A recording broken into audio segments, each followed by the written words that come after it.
I mean, if I look at the pain, anybody who looks at an ERP or a solution is trying to address some pain areas. If there's no pain, nobody is going to spend money and time in doing anything. So obviously, there is some pain which all of you are trying to address when you are looking at an ERP. What are those pain areas? The key pain areas which I mean, this is not a rocket science, every one of you knows. Margin and profitability management. I mean, you have so many product lines, so many customers. Within each product line, you have so many models, you have low end, high end, slow moving, fast moving. And it's very, very difficult to manage your margins. Many times you are driven by the market, you have no control over market operating prices, you have no control over competition, what they will do. So given that this is a very important challenge which each one of you has, working capital management, I mean, some have huge working capital available, some do not have, but eventually as your business grows, this becomes the scarcest resource. You can add people, you can add product lines, but if you do not have working capital, it becomes major impediment to your growth. Inventory management and aging, this is again a huge challenge. Credit management, I mean, you have variety of customers, variety of product lines, you get different credit lines from each vendor. But I see in absence of a good management system, many companies take a very simplistic view of giving a standard credit term to all their customers. But that may not be the right thing to do in terms of your return on the capital employed.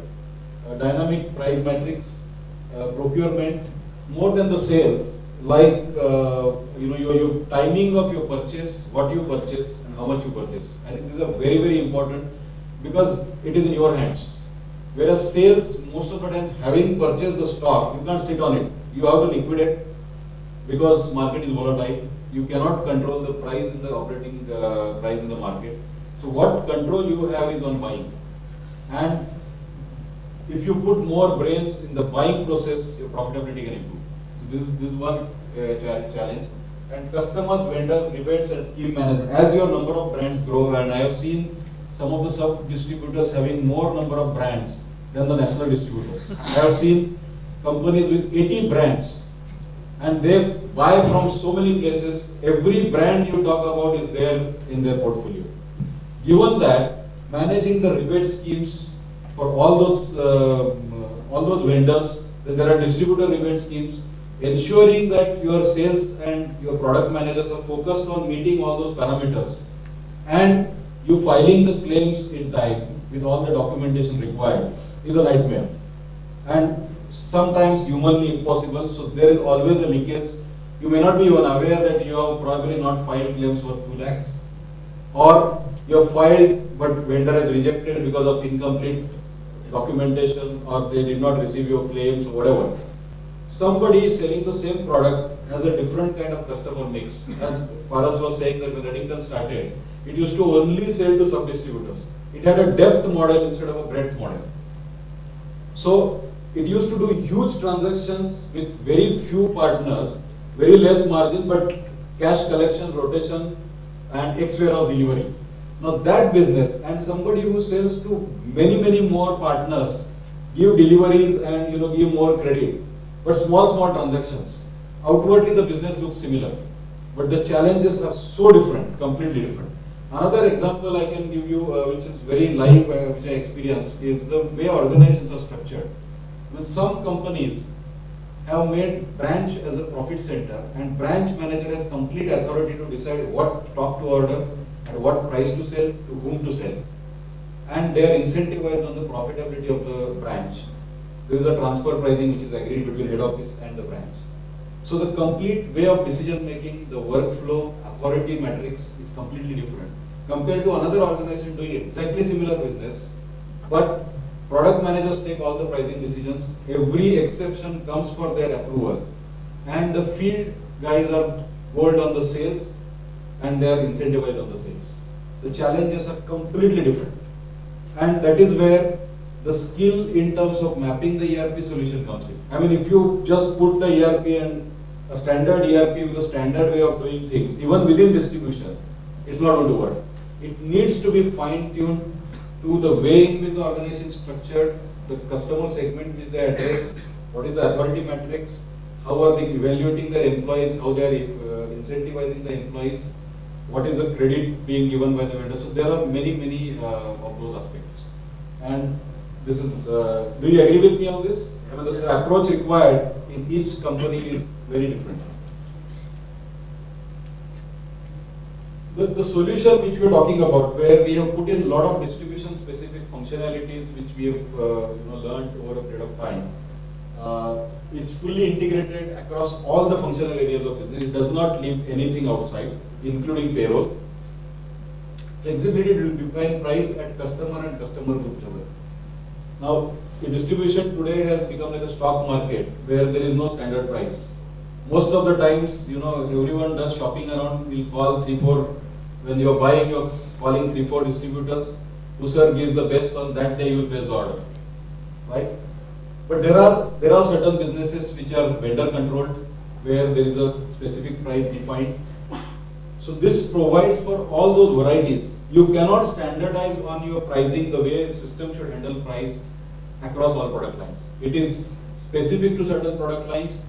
It can be specific to certain customer groups. So this provides for a fixed price model. This provides for a price range, and you can define that price at customer level, individual customer level, or you can define it at a customer group level, or there is a default price which cuts across all the customers if it doesn't fall into this group. Serial number, batch number tracking, especially for warranty, it provides for that. RMA, warranty and service management. I mean, service management may not be that critical for distributors, but RMA and warranty definitely is. Advanced credit management. Now, as I said, in absence of a very sophisticated credit management features, most of the companies tend to say, okay, this is a 30 days customer, this guy is a 15 days customer, and that is how you set it up in the system because that's very easy to monitor. But look at your business through microscope. You are not getting the same credit days from your suppliers. If you look at the national distributors, over a period they have fine-tuned, as they have become sophisticated, they have fine-tuned their credit terms to the market based on what they get from the vendor. One, what is the margin they are having in the business. Any business where there is no margin, they will give it only 7 days, 15 days or whatever. Even cash discount policies are based on a lot of other parameters. So this fine-tuning definitely helps you to improve your profitability. And the solution provides for that. Solution provides for product-wise credit terms. You say for HP peripherals, I give 20, 15 days. HP PCs, I give 30 days. For this customer category A, I give 30 days. Customer category B, I give this. Somebody who is a system integrator probably requires a higher credit period than somebody who is a trader or a reseller who just buys and sells. But at the same time, whether you are able to get enough margin out of that sale. I mean, any sale where you are giving more credit, obviously you should have better margins. If that is not the case, I think you are hurting your own business. So it allows for these things. Second aspect is, if you have an exclusive business and your customers are common, the vendor who has appointed you as an exclusive distributor is going to say that you are the only distributor for me. If your customer's credit limit gets choked with your other products, I am losing my sale and I have nobody else to sell through. So how do you take care of that?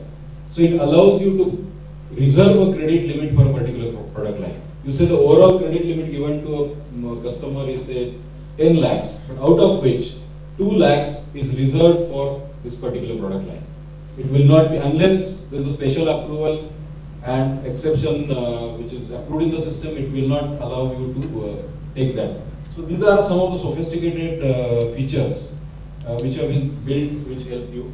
Post-dated check obviously is lifeline of the business today. Channel scheme and promotions, it allows you to define the schemes both from your vendors, and if you are giving any schemes to your customers, both these schemes can be defined on various parameters. I wouldn't say that any scheme which you come out with, because finally scheme is a brainchild of the marketing person and he can come out with anything.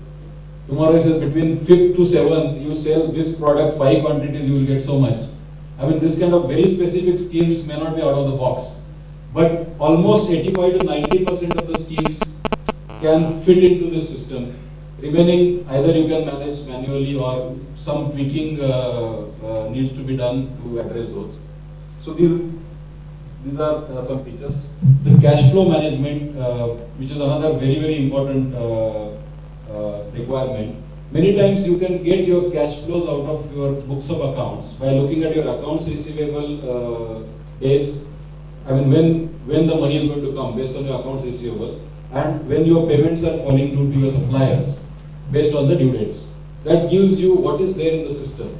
But there are a lot of things beyond that.